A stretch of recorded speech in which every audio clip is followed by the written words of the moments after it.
الذين نتقاسم رغيف خبزنا وعزتنا وكرامتنا مع أهلنا الأشقاء في فلسطين وغزة ورفح، مستذكرين دوما تاريخا مليئا بالتضحيات من الأردنيين وأشقائهم الفلسطينيين في دفاعهم عن مقدساتهم الإسلامية والمسيحية في ظل احتلال غاشم امتد لعشرات السنوات. هذه الجمعية التي وضع أعضاؤها على كاهلهم خدمة أهالي عمان بشكل عام والأردن كذلك، وخدمة أهالي ومشاريع وسياحة جبل عمان تحديدا، فهي تقف على جبل من أعز الجبال علينا وأقدمها. وضع معالي المهندس زيد لبسوس على كاتفه وكاتف الزملاء أعضاء الهيئة الإدارية في جمعية سكان حي جبل عمان القديم كل هذه الأهداف. أمانة عمان الكبرى مشكورة، وشركة زين الشركاء الاستراتيجيين لهذا الحدث، والأهلي للتمويل الأصغر وهو الراعي الذهبي، والمركزية تويوتا الشريك البرونزي، إضافة للزملاء الإعلاميين وتحديدا للشركاء الإعلاميين لهذه المناسبة راديو بلير FM وكذلك راديو نشامة الرعاة الإعلاميين لسوق جارة 2024. أن نفرح بمناسبتين وطنيتين عزيزتين على كل أردني وعربي.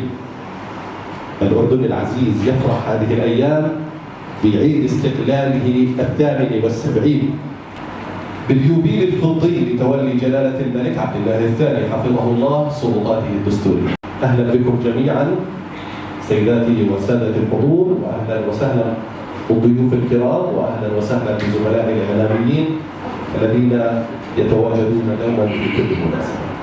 معالي الأخ الحبيب الصديق بسوس، الزملاء الأكارم جميعا أهلا ومرحبا بكم. أنا بدي أرحب فيكم في سوق في جارة. أمانة عمان الآن تغيرت منذ 8 سنوات أو أكثر للأفضل بالتحول الإلكتروني، تغيرت بكل معاملات الآن. أمانة عمان مؤسسة لا ورقية تعمل بكل جهد واجتهاد حتى تكون مدينة عمان مدينة ذكية.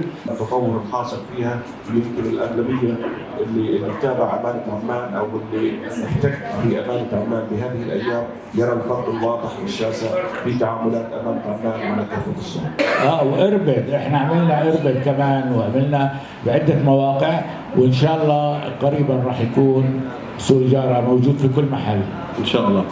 لا اربد اجلوهم شوي، هسه هم معجوقين بفوزهم بالدوري فاجلوهم شوي، هسه هم مستمرين بالفرح لبطوله جاي. على كل حال اهلا وسهلا فيك.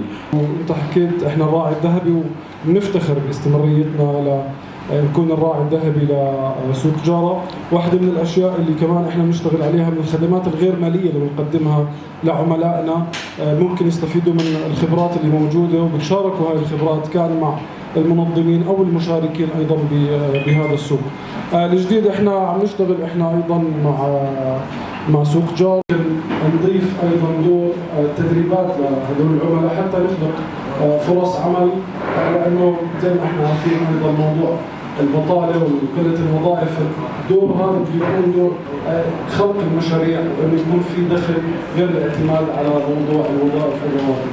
هذا الشيء اللي عم نشتغل عليه احنا بالاهلي والتنميه.